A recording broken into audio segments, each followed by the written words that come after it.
It's with great pleasure that today I have the opportunity and the chance and the honour to welcome Dr Barry Glassman. So thank you very much for joining me today. Thank you, Michael. Excellent. Now, I'm going to start right off the bat and just ask, where and when did you qualify with your dental degree?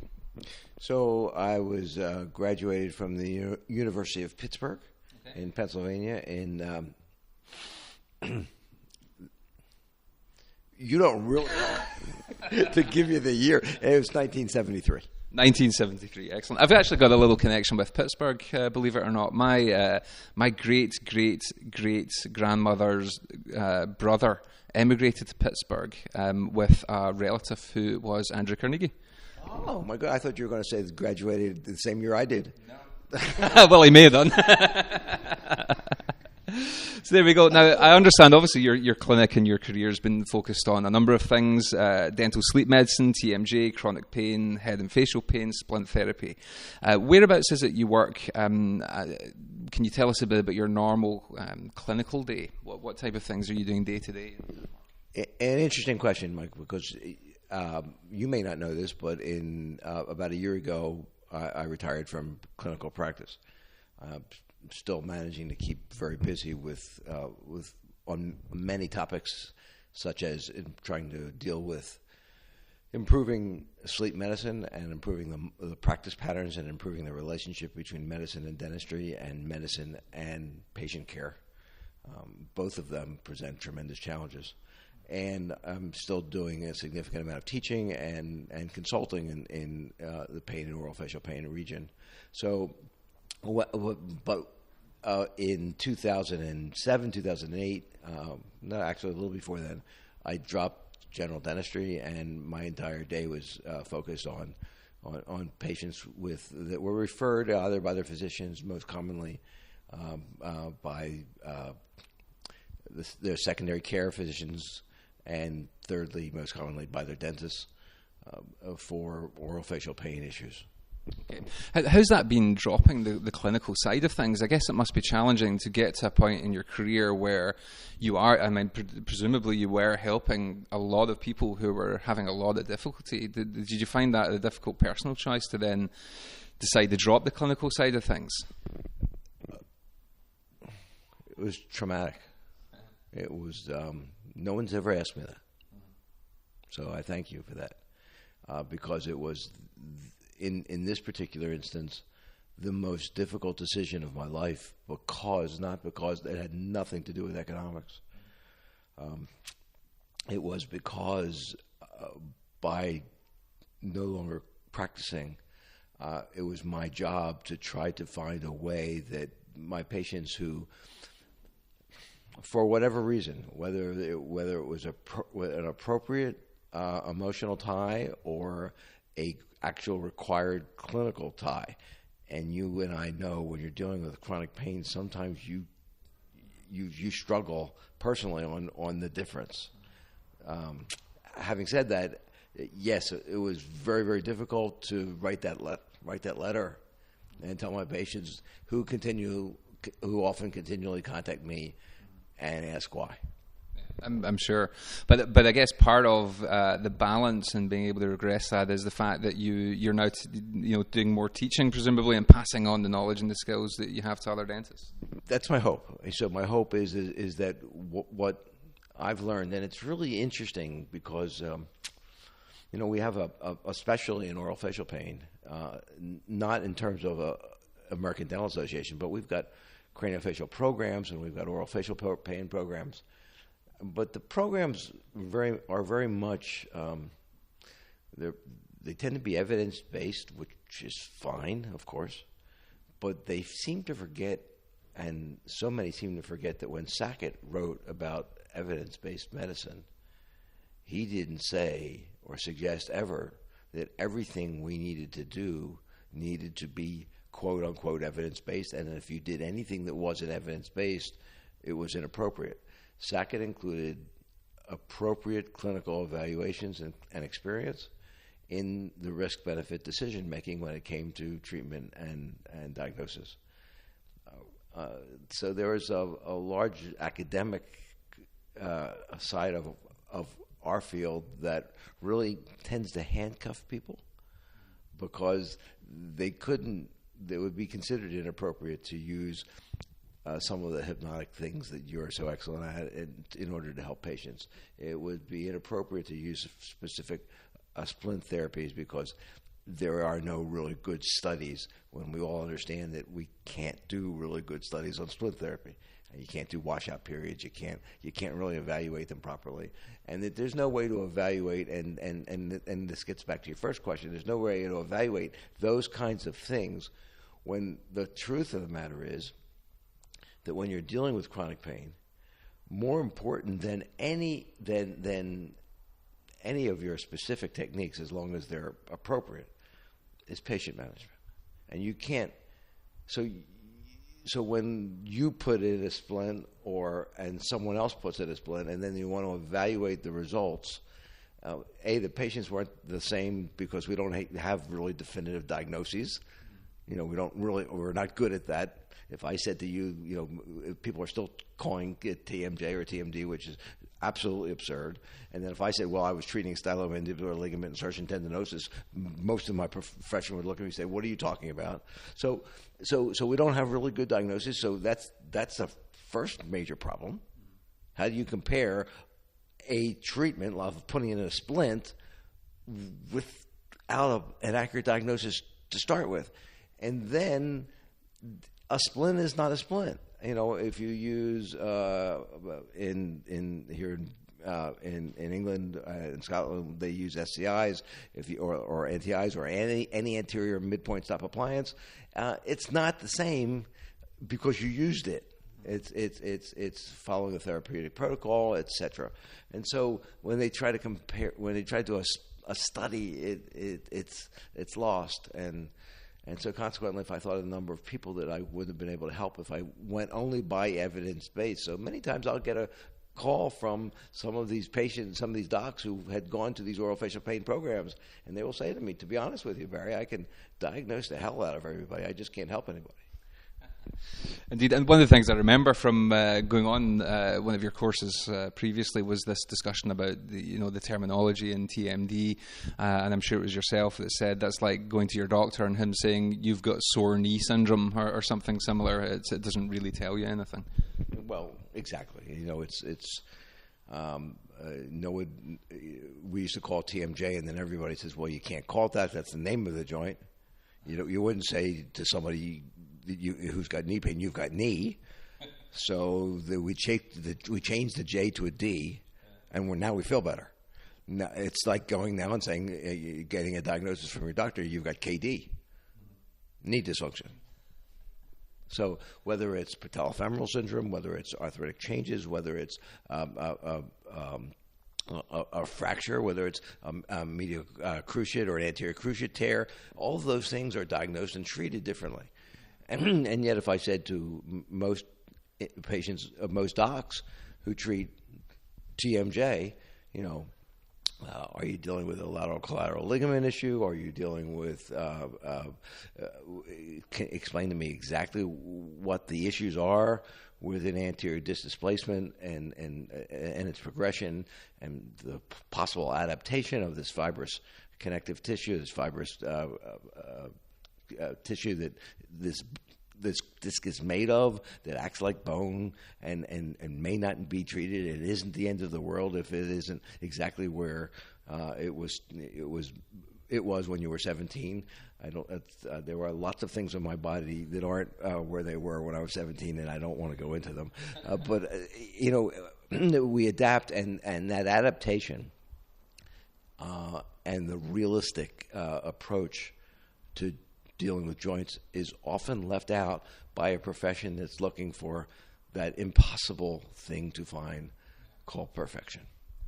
I think so. I mean, actually, when I've got a master's in hypnosis applied to dentistry, and I chose the topic of bruxism for my dissertation, and I was looking at the research into evidence for hypnosis in bruxism, And what I discovered as I was doing the literature research was part of the reason why we struggle as a profession to manage bruxism is probably because it has a multitude of causes. It isn't a single thing.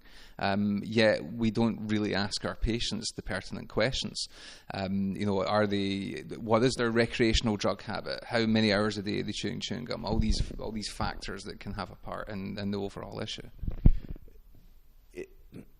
What's really difficult for us is that with all that in mind,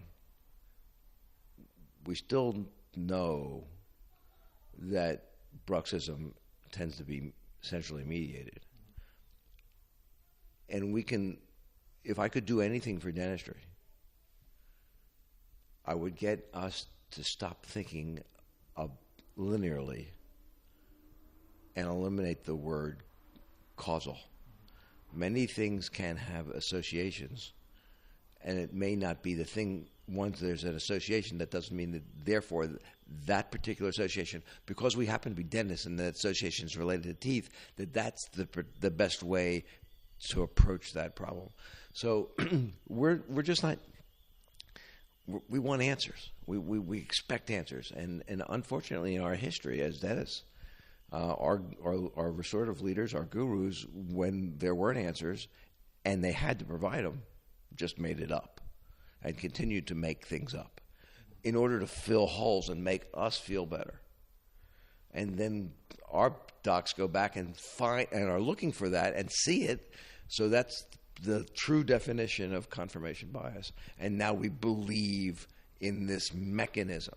And we get some people better when we perform that mechanism. The truth is, if we were more honest about that mechanism, we could get more people better. I think so, and I think also as dentists we need to have a better understanding of these points you're making ourselves, because certainly we see a lot of patients who have often spent a long time with their general practitioner, their doctors. They've had CT scans, all sorts of investigations, where even from my understanding of some of these issues, I can see quite clearly, quite quickly, that all of that was never going to uncover what the issue was. So we're looking for the checklist or the cookbook, and you said something, Michael, that when I'm sure might have gone over heads or went past us quickly, and you talked about your research in bruxism. Most of us are clinicians, and even as clinicians, we have a responsibility that wasn't taught to us in dental school, and that was a responsibility to be able to read the science, be able to evaluate a paper, be able to look at the power of a paper, be able to determine how many times it was referenced, be able to evaluate the mechanisms and the methods in that paper, and make some intelligent determinations about the predominance of the evidence and whether that paper was industry supported and et cetera. Instead, what our profession tends to do is to get hooked into a mechanism and a theory and believe in it, and then become a flag waver for it, and then look to justify it and find literature and find abstracts, and then take pieces of abstracts that support their issues from which they've determined through that confirmation bias. It's a sad state of affairs. And what do you think? Are there any solutions? Is there any way through this? You're obviously doing your bit by teaching as much as you can and publishing as much as you can. But as a profession, what else could we be doing to engage, I guess, that unity between medicine and dentistry in this particular field? Nothing. We're doomed. Oh. No, fair enough. So I believe that the whole dental school process, education should change, because the dental school takes really, really intelligent people and almost beats it out of them, and tells you that you're not going to be a tooth carpenter, and creates tooth carpenters. And I don't mean that quite as negatively as it sounds, but then what happens is that we start to, there are so many things that we are taught in dental school that are true that aren't. And so you've heard me talk a lot about the myths, and there are so many of them. And as an American on July 5th, it's really hard to talk about politics because you get in a lot of trouble when you talk about politics. And And as soon as I mention any politician in any discussion, people stop hearing what I'm saying because they hear the politician. So bear with me for a second, because it has nothing to do with President Reagan or his policies.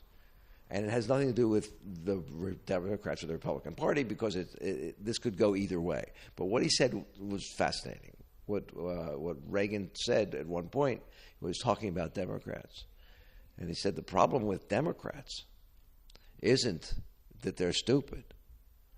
It's just that they know so much that isn't true. And the problem with dentists isn't that they're stupid. It's just they know so much that isn't true. Very good. I like that. I thought you might. So the practice was in Pittsburgh. Is that where you grew up? Are you from that area originally? Or? No, I went to school in Pittsburgh. I grew up in the Philadelphia area, and then went to Pittsburgh for college and for dental school. Down to the North Carolina for 2 years as a captain in the United States Army, and then joined my brother in a general practice in Allentown, Pennsylvania. Excellent. Now, I remember seeing a post that you'd made on Facebook a while ago about your the signage outside your practice. What did you end up doing with that? Is that it's on a museum, presumably somewhere, say for austerity? That's cute. No, it's actually the building is settles to be sold on Monday, and I left it there. So my real estate agent called me and just today and said, you left your sign there. Should I take it down? And I said, well, my wife's going to be at closing. I said, well, give it to her, and then she'll put it in the basement, and then my daughter will throw it out when I die. That sounds like a reasonable plan. What inspired you originally then to look into dentistry when you were younger? Was it something you'd thought of at an early age, or was it kind of later on? What inspired you? What inspired me was a neighbour of mine actually was a dentist, and there was a few factors involved, but at the age of 12, he let me put the white coat on, and I walked around the dental school, and all the final year female dental students thought I was really cute, and I thought this could, and as a kid I'd never had any dental treatment. I'd only had a polish, and I thought this is quite an easy job. I could probably polish teeth. So was there some excuse me, was there some point in your development as a dentist that you looked at your profession and you realized that you really didn't know anything about it when you chose it? Oh, 100%. I think probably week 2 of the undergraduate course, I realized how little I actually understood of dentistry. Absolutely. So I think the vast majority of us have no idea what it is to be, because it's exactly right. The only experiences we have are those that we experience as a patient. I never brushed my teeth as a kid. I had lots of decay. I hated going to the dentist. I hated the needle. I hated being drilled upon. So it makes me wonder about my choice. So the reality is that my brother, who was 6 years older than I, was in dental school. And my father died when I was a senior in high school. And there was a severe breakup in the family over the business. And my brother and I decided that wasn't the right thing, the way the world should be, and that we would practice together and function well. So was your father a dentist as well? No. My father started out as a cab driver, and then went into business with his father and his brother, and they owned Glassman Glass Company. It was the largest glass company in Philadelphia, auto glass and seat covers and things like that. Excellent, very good. So over the course of your career, then, what would you say the biggest changes are that you've witnessed or experienced? What's the thing that surprised you the most, and how dentistry has changed since the early 70s? Wow, it's changed. Obviously, if I look at the young residents that I teach, and I feel for them. I do. I think that, honestly, I think they're brighter than I was. I think they're smarter. I think their educational process is different than ours was. They seem to come out. Now, don't get me wrong. They don't know anything about our field. It still bothers me that as dentists they don't teach us how people chew, for example. You'd think that would be a nice idea, I don't know about you, but I wouldn't want to go to a podiatrist who didn't know how we walked. I just thought I'd mention that. So we there's lots of things that are missing from our education that concerns me. There's lots of things that are wrong, but that hasn't changed. That was the way it was. What's changed most, the thing that bothers us gray-haired people most, is that that eye on the target of patient care, that personal sense, the responsibility, the acceptance of the responsibility. What we are given as dentists an incredible opportunity. I mean, your goal in life is to improve the quality of life of your fellow man.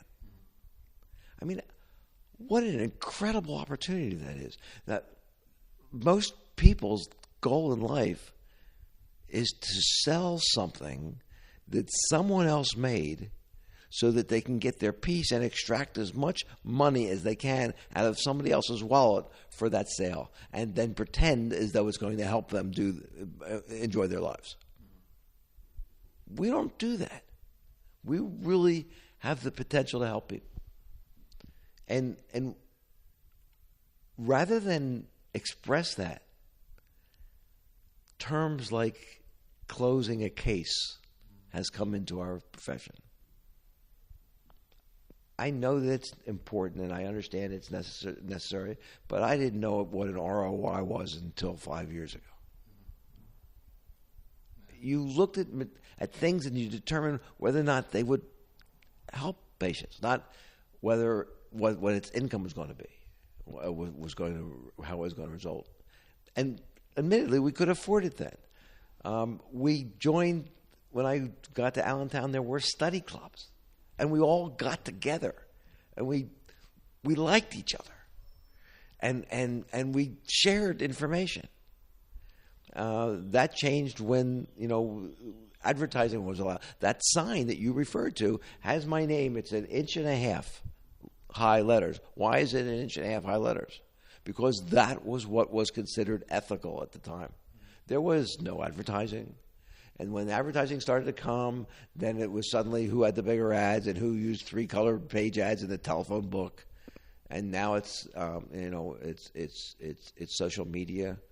And I find there's frankly a lot less camaraderie. And that's changed. And that's sad. It is sad, and I think there seems to be a bit of a resurgence in that. I think in the UK just now, there's a recognition of some of the stress factors involved in the profession, and part of that through the regulation, and the profession seems to be uniting a little bit more now. But there's still an awful lot going on of discourse, and it's a real shame to see it.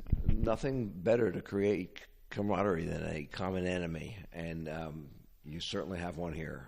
I appreciate that, and that's another thing that I feel badly for. First of all, in America, we live in a very litigious society. So we live in a very regulated society that just drive. There are things you need to do as a dentist that we didn't do. It drives you crazy, and you. So you've got this such an awesome responsibility. It wasn't a responsibility then to take care of patients. Now there's this responsibility to take care of patients while you're weaving your way through the practice patterns or the healthcare distribution system, and you're weaving your way through the regulation system. It's a very, very difficult task. And so there's no wonder why we see more and more kids not wanting to purchase, not wanting to invest, and wanting to join. And then our older guys are saying, okay, well, then I don't have to do dentistry anymore. I can just join, hire these kids and run group practices. And and you and I both know there was something special about that private practice that took care of their patients. And there were private practices, doesn't necessarily mean expensive practices. There were private practices at all price levels to help all kinds of all patients of all socioeconomic levels. That's disappearing. It's a shame, and I think you had the nail on the head as well about I guess the change in perception of dentistry as a career as well, and that worries me. You know, when early in my career you spoke to most dentists, and they would all advocate a career in dentistry. What a wonderful profession, flexible hours, help people. But if you ask dentists now, would they recommend it to a student? Fewer and fewer dentists are saying that they would. I love what I do, and I love exactly what you said. I help anxious patients, and what a wonderful group of patients to work with, for the appreciation for what you're able to deliver. And I still get a buzz and a kick out of coming to work every day, and I worry about the dentists that don't. Well, there's no reason to worry about it, and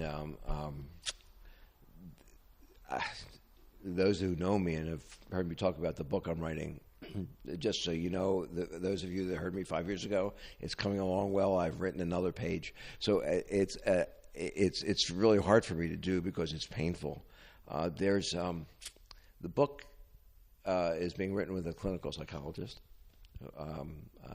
who Dr. Blanchard has met and knows well. His name is Dr. Micah Sadiq. He's brilliant. And the book essentially looks at what happened to us. What did dental school do to us? And it's looking closely at this suggestion that is often understated, but sometimes outwardly stated, that good dentistry is perfection. And there is nothing that hurts us more than the suggestion that when something fails, it's our fault.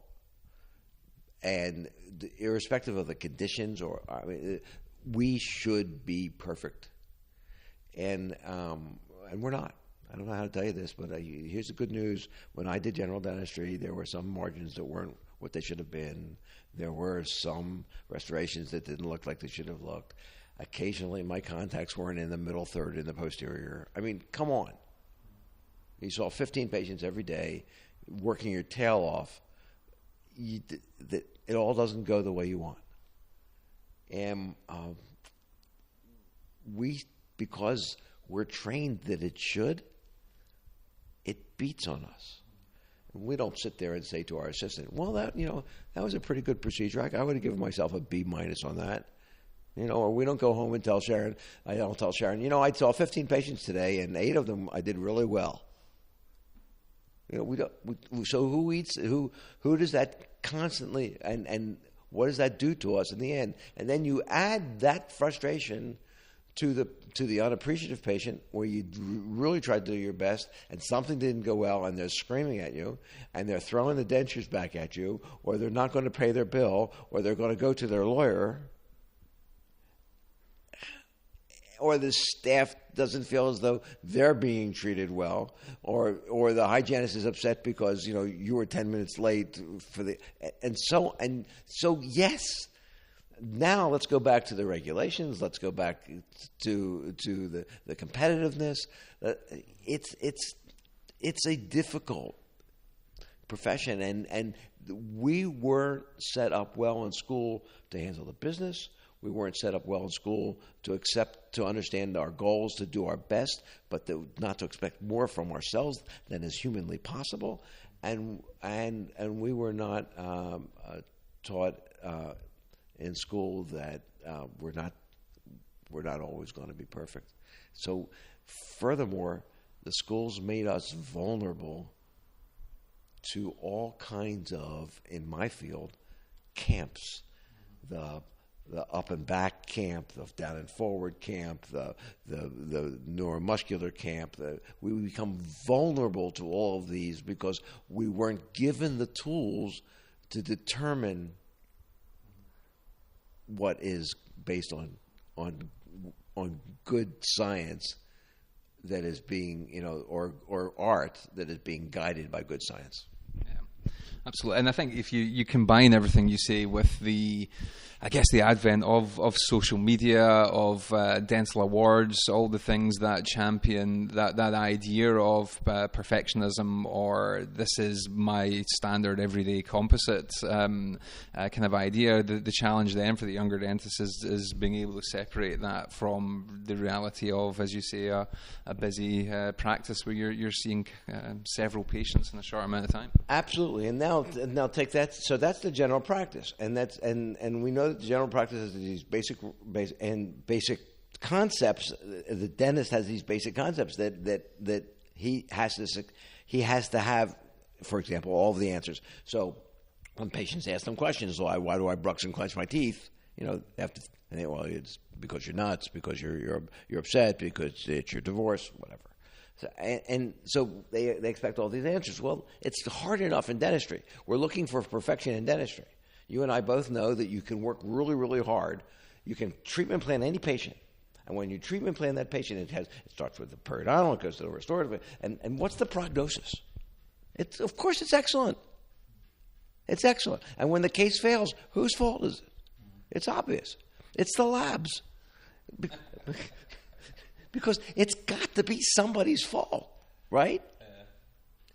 I say this all the time. I say, patients who go to quality dentists and have quality dentistry die with their teeth. Patients who go to quality physicians and have quality medicine die. And when dentistry decided, hey, wait a second, we're not just about teeth and supporting structures. We can have an effect on the temporomandibular joint. We can have an effect on the cervical spine. We can have an effect on the central nervous system through central sensitization. They don't know that. We can have an effect on headache patterns. We can have an effect on craniofacial issues, oral facial pain patterns. Wow. We can go further. I mean, there's dentists that we can have effect on MS and Tourette's and et cetera. And they go, wow, this is great. So now and when I put an appliance and something happens and they get better, we take that model of total understanding and perfection and take our own model and move it to these new things that we're doing. And so I have to have an answer. So here's the answer. Here's the reason this appliance works. I relaxed all the muscles. Don't start. I put the jaw in the right position. I knew exactly where God or Darwin had missed. And I put it in the right position by giving the teeth these indications. Assuming that the teeth are together all the time. I mean, if dentistry just accepted one fact, and that is that the teeth touch 15 to 20 minutes a day, contact total, and that's not MIP. That's some sort of touching somewhere. Somehow, somewhere, MIP would become a little less important to everyone, as it should be. Well, that message stuck with me because, again, I remember you teaching that on the course I went on a few years ago, and I still remember that. So that's a good thing, I think. Yeah, it is.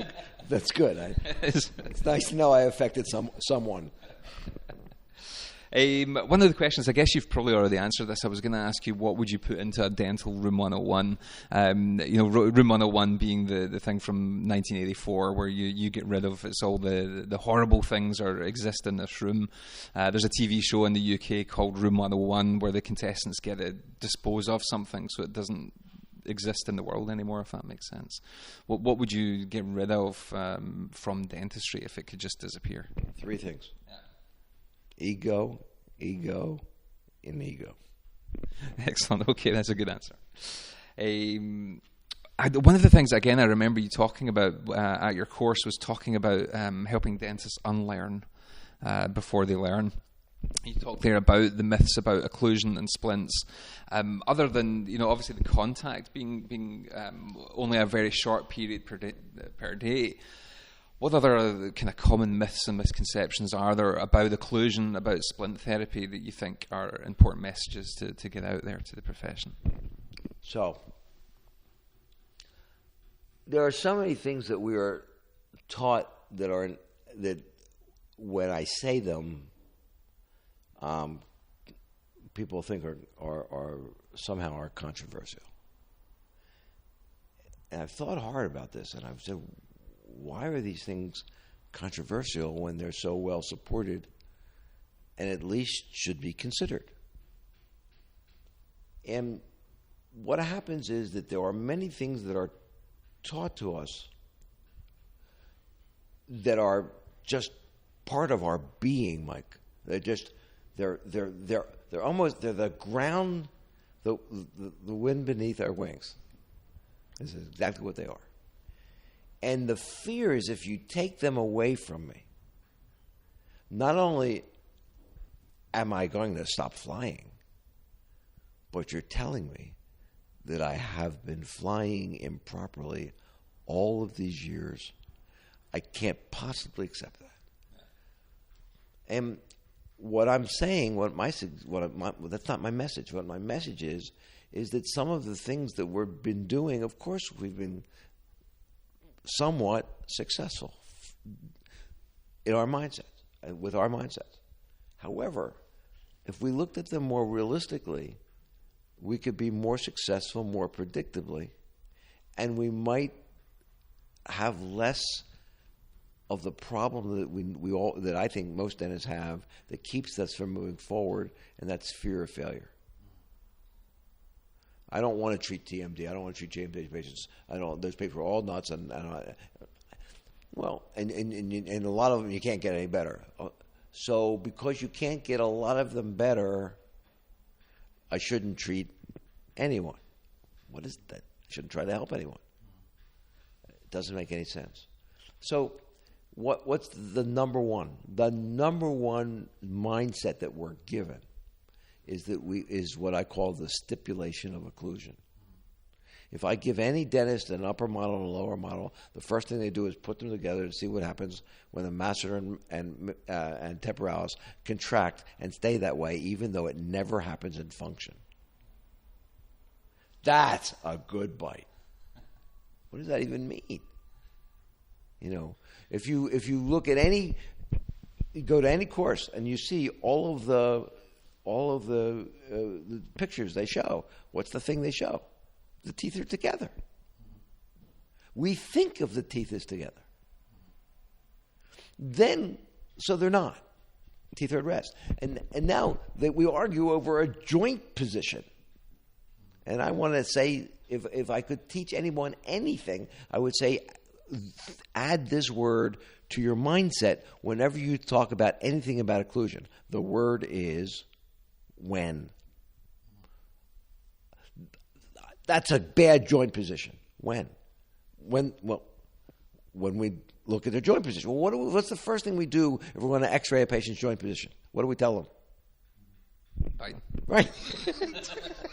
Exactly. Put your teeth in a pathological position and let's see what. And then I've got these restorative gurus telling me, and I know this will offend some people. I'm sorry. Not really. But that we have to have the occlusions in harmony, so they have to be comfortable with the muscles and the joints. Well, what possible joint do you take to the end of the range of motion? Then you have the muscles contracting to get it there, and then you say, is that comfortable? Who does that? We do. Indeed. The other thing, and I know this is, you probably get asked this an awful lot, and I know it raises itself an awful lot online as well, and it's something I myself encounter being a provider of anterior disclosures, SCI splints from S4S, is the whole concept of the anterior open bite. I recently faced this challenge with a report back I got from somewhere saying the SCI has created an anterior open bite. What is your viewpoint on this? What can you tell us? Okay, it's a really great point. First of all,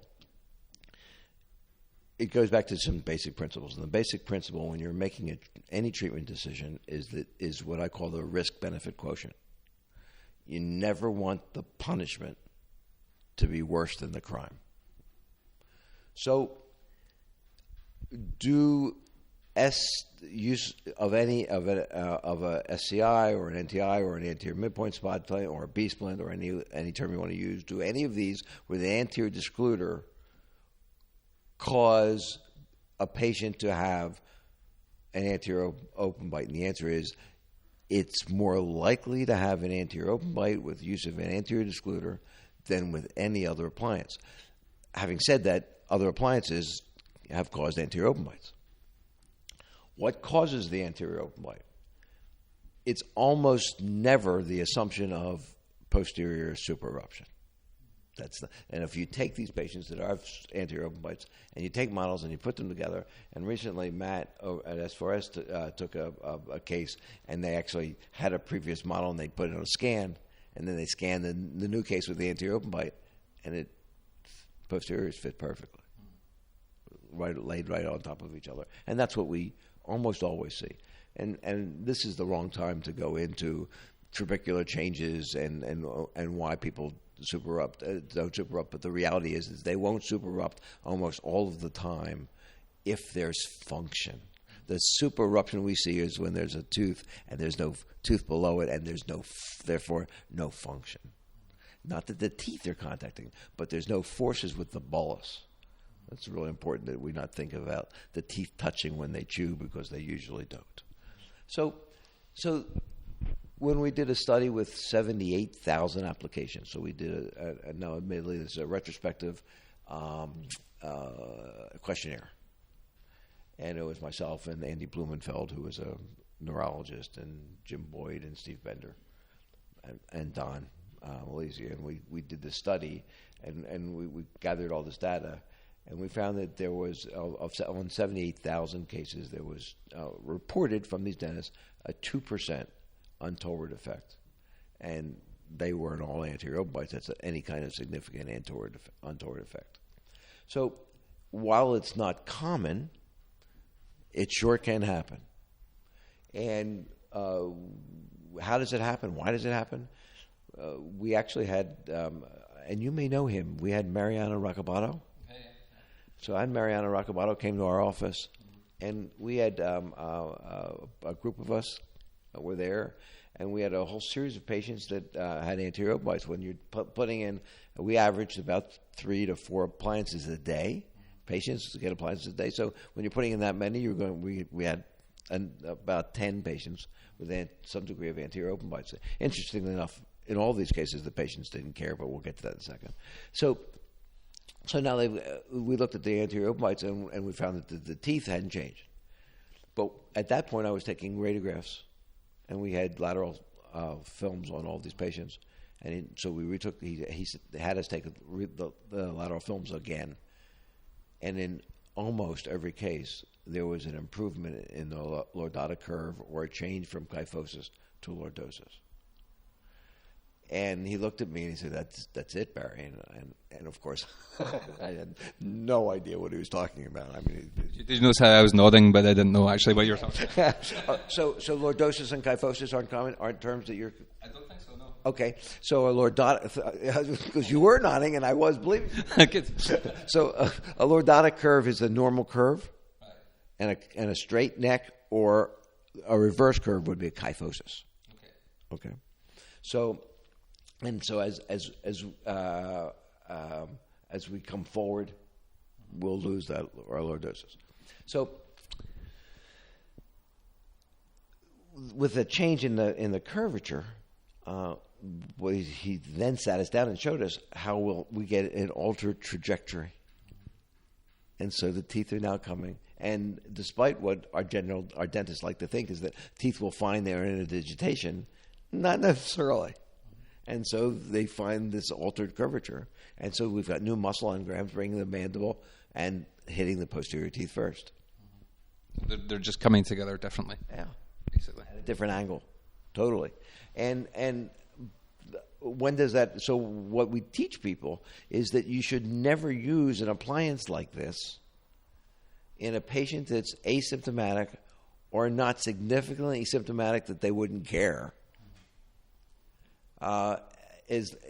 Unless the deep bite is at least 2 millimeters. If that deep bite's at least 2 millimeters, then you'll catch it as it's starting to open, and then you and your patient can make a decision. Do you want to keep it in or not? Almost without fail, they'll say yes. The only thing it affects is their ability to chew off things. It doesn't affect their ability to masticate, which is fascinating enough. And then dentists then say to me, but it's it's an aesthetic problem. And I say to them, really? So if you go to the shopping mall and you stand outside of Victoria's Secret because your wife's in there shopping, and you're watching and you see 500 people walk by, how many of them are you going to pick out as anterior open bites? Of course you can't. So when you now we go back to something else we had said. When does a patient have an anterior open bite? When their teeth are together. When you say close. Exactly right. Excellent. And presumably, if their symptoms have disappeared, they're probably not going to be that worried about a slight anterior open bite in any case. A very quick story. A young girl, 17, without being mama drama, because I can't stand that. But this was a severe case of chronic daily migraine with daily vomiting and 3 attempts at suicide. And we treated her with she'd been through everything, and they actually tried medication despite her young age, but it didn't help her. And so she got referred to us, and it was just one of the cases, and you and I both know this doesn't always happen, but she really responded well, and we can give you a theory as to why anterior midpoint stops have an effect on migraine, but it's a theory. It has to do with cerebral blood flow and superior cerebral artery. And Hasegawa did a really nice study that showed that when there's teeth together, that blood flow speeds up the same way it does in REM, the same way it does in migraine. So she does really well, and her migraines are going. But she keeps opening up, and she keeps opening up to the point where I have to start doing 2 appliances to keep the appliance going and whatnot. And she winds up with about a 9 or 10 millimeter open bite. She's a beautiful girl. I had this case, and I'm showing this case as and I actually show it to dentists because I know when I show it to them, they'll never use an anterior midpoint stop appliance ever, and that their hearts may never stop palpating. That's how upset they get over this. But I think they should know that there's a time and place.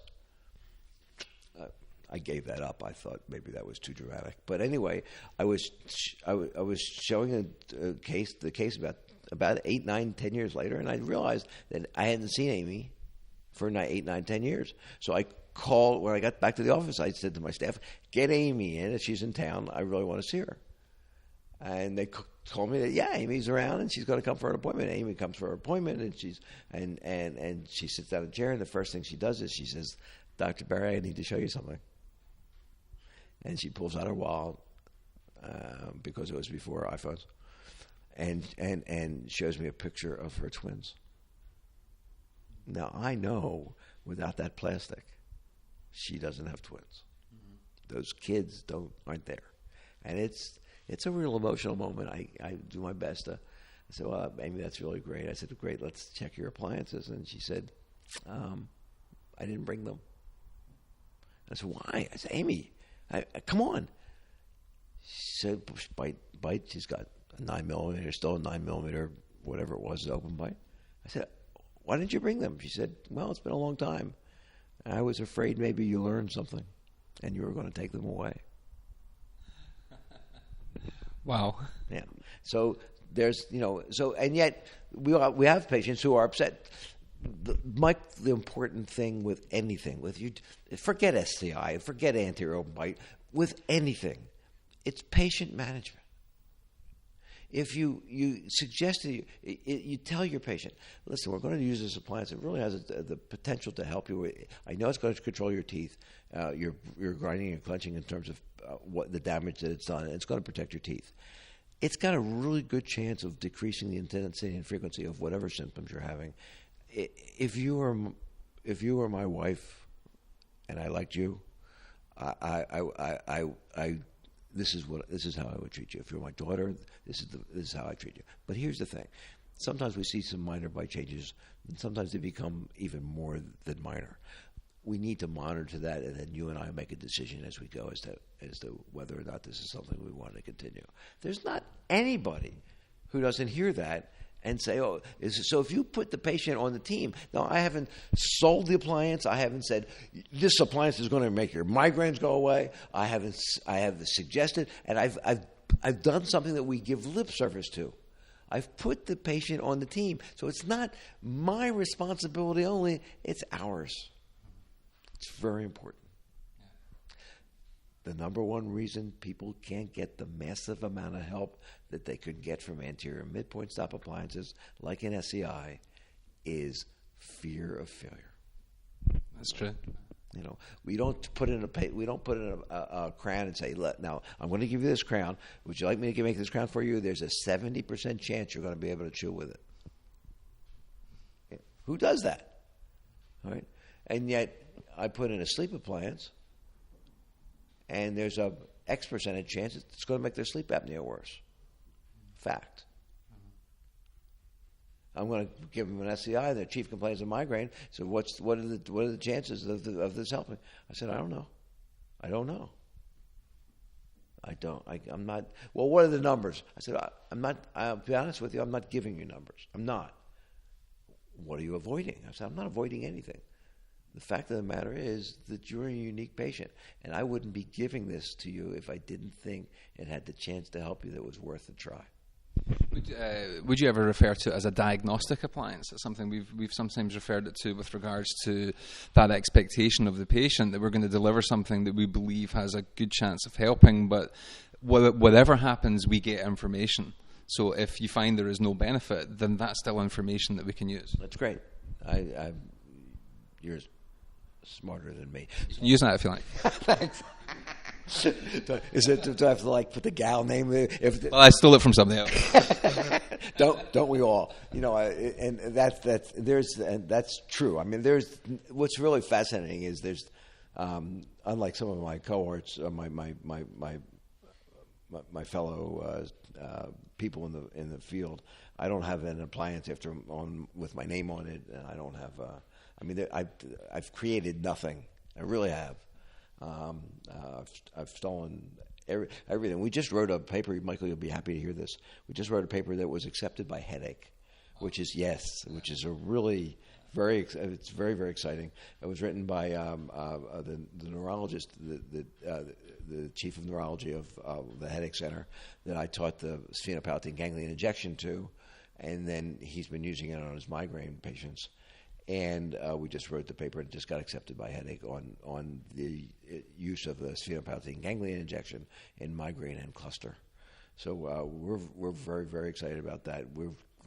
He would love, because he refers his patients back to us. He doesn't like to do the injections if they don't have appliances.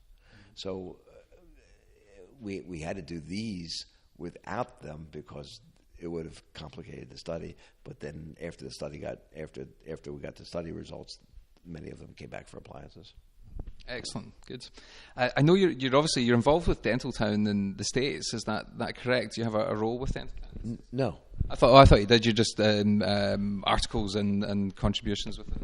As asked. So I don't. I do some. Howard Goldstein's what he's done with that CE program is fabulous. And Howard happens to live in Bethlehem, which is a town 15 minutes from me. And I've known him for years. And so he's asked me to do, I've done 3 or 4 courses that are online for Dentaltown. But I don't have any official role. They censor and change all of my posts the same way they do everyone else's. Well, that's good. At least you're not singled out. No, I'm not. Now, I know from looking at your Facebook posts, you've got a love of the theatre. What are you planning to see when you're here in London? What's on the list? That's really fun. So I've got to throw out a thank you to S4S and Neil and Matt.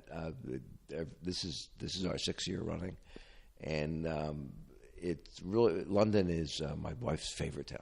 If she could move here, she would. We are theater fanatics, and there's something very pure and wonderful about the theater here. So tonight I fly back from tomorrow night after the course. I fly back to London, and Sharon will have flown in the morning, and then I will spend the next 5 days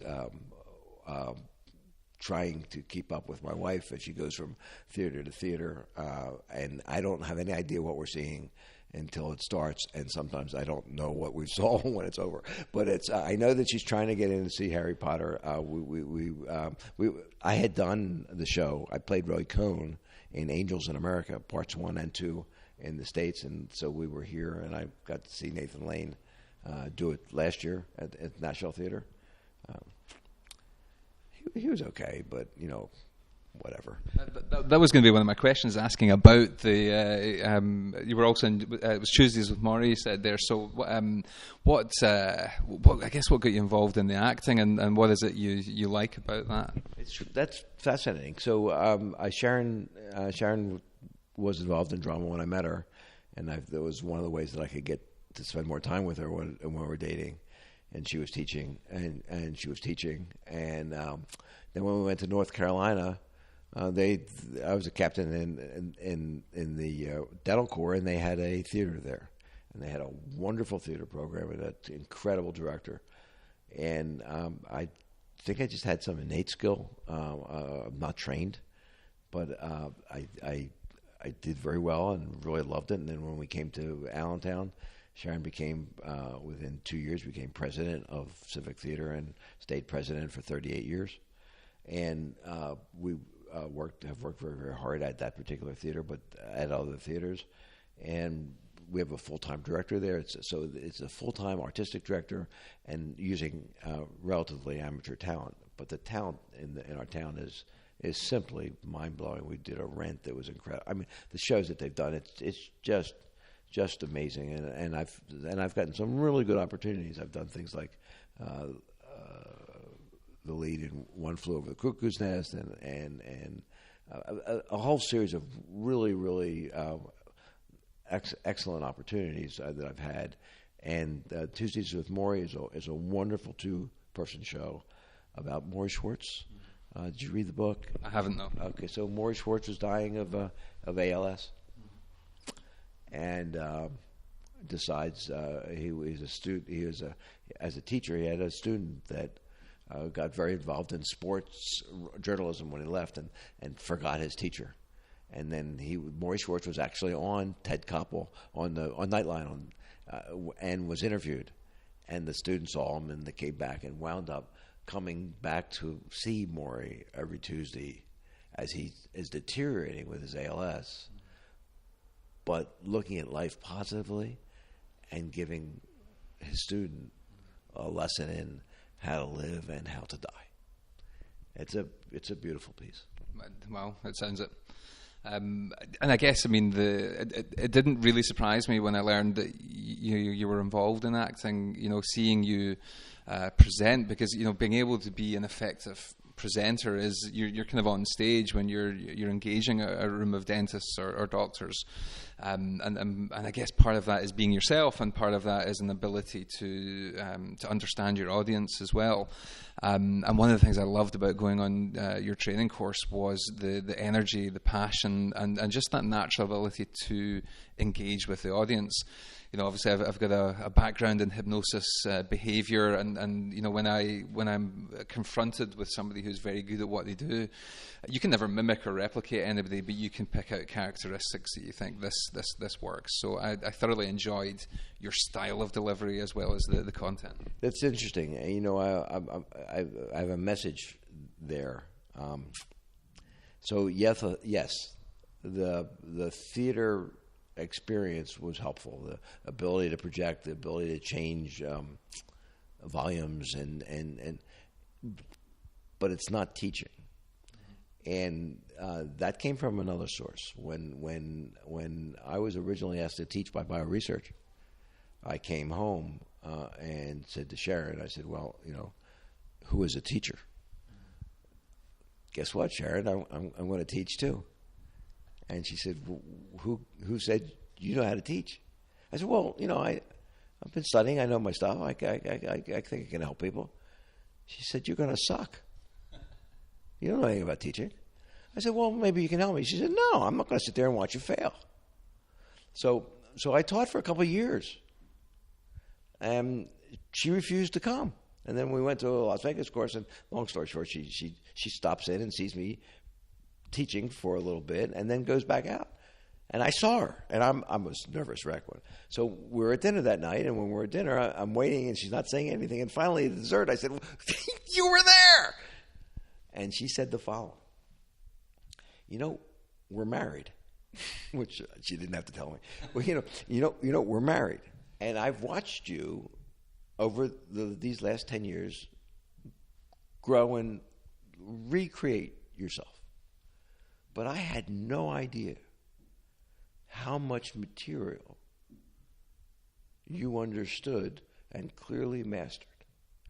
And if your goal was to let everybody in the room know that, you succeeded. If your goal was to teach them, you sucked. And what it made me realize is that if it weren't for Sharon, I would have become one of those teachers who I've now learned to really abhor and feel badly for, that they don't understand, that they don't need to make up answers when asked questions, that they don't need to know. They don't need to know more than they know. They don't need to pretend that they know more, and that because they've been asked to speak doesn't make them any more authoritative than anyone sitting in that room. And that is a sharing and learning experience. And then she taught me how to watch, when you can, each and every person, and know when they're with you, when they're not, which is a visual learner, which is the non-visual learner, etc. So there was so much about teaching, and there's no way I would have become what I think is a potentially effective teacher and altered as hopefully as many lives as I have been able to. Without, I would have become just like what I see. And I don't think I'm any, I just think I was fortunate enough to have Sharon guide me there. Well, I mean, certainly, as I say, it's extremely effective. And as a teacher myself and hypnosis and anxiety management, I don't really get a greater thrill than hearing back from other dentists that they've used things that I've passed on to them with their own patients with successful results. Occasionally I get dentists saying to me, Mike, you should hold some of this stuff back. You shouldn't tell everybody everything. And you may get the same feedback yourself sometimes, but you share everything in order that as many people can get helped as possible. And certainly things I have learned from you, I've used successfully with my patients, and for that I'm very grateful. So thank you very much for that. So it's one of the things, I teach, one of the things I teach, Mike, is that dentistry tends to, all of us in life, tend to, especially in a dental practice, and in our lives, we live hills and valleys. We look for, try to create positives to balance the negatives. And the higher the positives and the lower the negatives, the rockier our road is, no matter what. And then we wind up trying to change the negative, the belief of the negatives, so that they're not quite so negative, and we've become agendaed. And what I try to teach is to level. So many people say it must be wonderful for you, when patients come, they hug you, and doctors really say how much you've helped them. And I said, no, that's yes, I'd rather help them than hurt them. And yeah, that is wonderful. And it is sometimes a little overwhelming to me when I think, at this point in my career, the numbers of people in the world that have been helped by the conservative approach that I teach in orofacial pain through the docs that have taken my courses. But I try to keep that in perspective. When a patient comes to me and wants to hug me and say, look what you did for me, my answer is, wait a second. You know this appliance that we put in together every night? Who takes this big hunking piece of plastic and puts it in their mouth? I said, you do. I said, this is wonderful, but this is yours as much as mine. Now, here's the thing. Tomorrow night, you might have a headache. It's okay. So if you accept all that hugging, it's almost as though you accept the fact that you've won. And now, if it goes awry, the patient comes in and says, "You had it right before. Put my bite where it's supposed to be." Yeah. It's problematic. It is. It is. Well, I mean, this has been an absolute pleasure to chat with you, and I could keep going, but we should let you have a bit of R&R. Are you planning to see a bit of Glasgow while you're here? Do you know any plans to do anything? I don't know. I have to ask Neil. Are we planning to see? But probably not. We're probably planning to see the hotel room and a dinner, and then get Glassman to bed because he's got to get up early tomorrow to teach. So it'll be an absolutely packed day. I'm absolutely sure of it tomorrow. So, well, listen, thank you very, very much indeed, and I wish you safe onward travels. Enjoy your time in London, and I hope Sharon has a great time as well. And I feel excited for the dentists that have taken your course this time. You're going to love it. And when you come back, make sure you get on this man's course. It is fabulous. Thank you very much. Thank Michael. I've been interviewed a lot. It was really a very well thought out, and your thought processes are very much appreciated. It was a great interview.